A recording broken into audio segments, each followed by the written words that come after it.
Hi everyone, welcome back to another video from Finance and Crypto Guide. Today I'm going to be guiding you through how to log into CoinTracker application. To log into CoinTracker, launch the CoinTracker application on your mobile device and from the welcome screen, tap on the login button.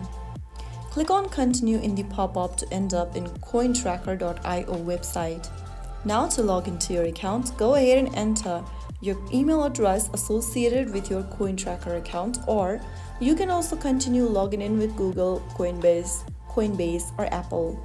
I'm just going to use the email option since I signed up with email before. On the next page, it will ask you to enter your password. Make sure to type it down correct. If you don't remember your password, tap on the forgot password link and follow through the instructions. Finally, click on continue and you will be logged into your CoinTracker account easily.